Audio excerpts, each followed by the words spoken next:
Welcome to ప్రజా TV. ప్రేక్షకులకు నమస్కారాలు. వార్తలు చదువుతున్నది మీ ఆంజనేయులు.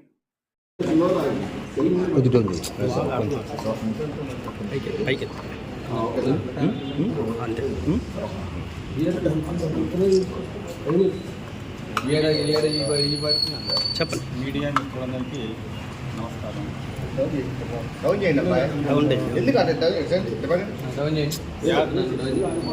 యాదల మహేశ్వరరావు ఈయన 1998లో మున్సిపల్ అడ్మినిస్ట్రేషన్ డిపార్ట్మెంట్లో జూనియర్ అసిస్టెంట్గా నియమితులైనాడు.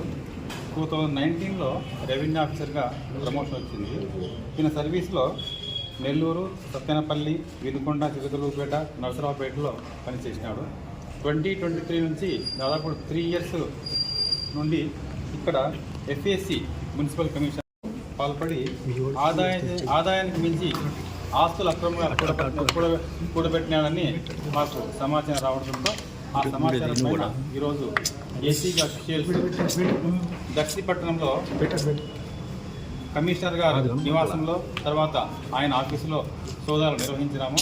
అదేవిధంగా ఆయన స్వగ్రామైనటువంటి సత్తెనపల్లి, నరసరావుపేట, ఒంగోలులో కూడా సోదాలు నిర్వహిస్తున్నాము. ఇంకా సోదాలు కంటిన్యూ అవుతున్నాయి. సార్, ఇన్ఫర్మేషన్ ఎవరు ఇచ్చారు? సందర్భంగా నేను ప్రజలకు, తర్వాత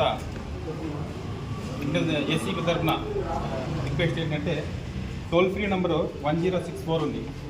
ఎవరైనా సరే ప్రభుత్వ అధికారులు చట్టబద్ధంగా చేయవలసిన పని కోసం లంచాన్ని డిమాండ్ చేస్తే ఈ టోల్ ఫ్రీ నంబర్ 1064ను సద్వినియోగం చేసుకోవాల్సిందిగా కోరుతున్నాను. అదేవిధంగా విధి నిర్వహణలో ప్రభుత్వ అధికారులు ఎవరైనా అవినీతి అక్రమాలకు పాల్పడి అక్రమంగా ఆస్తులు కూడబెట్టుకుని ఉంటే అటువంటి వివరాలను, ఆ అధికారి యొక్క వివరాలను కూడా ఏసీబీకి తెలియజేస్తే చట్టపరంగా చర్య తీసుకుంటామని తెలియజేస్తున్నాం. ఇప్పటి వరకు ఈయనకు సంబంధించి కొన్ని డాక్యుమెంట్స్, ల్యాండెడ్ ప్రాపర్టీ, కొంత గోల్డ్, క్యాష్ దొరికింది. ఇంకా సర్చెస్ కంటిన్యూ అవుతా ఉన్నాయి.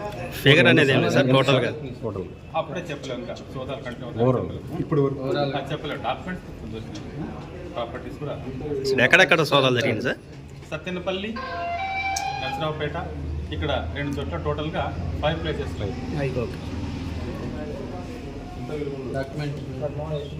అది ఎస్టిమేషన్ వేస్తాం, టైం పడుతుంది.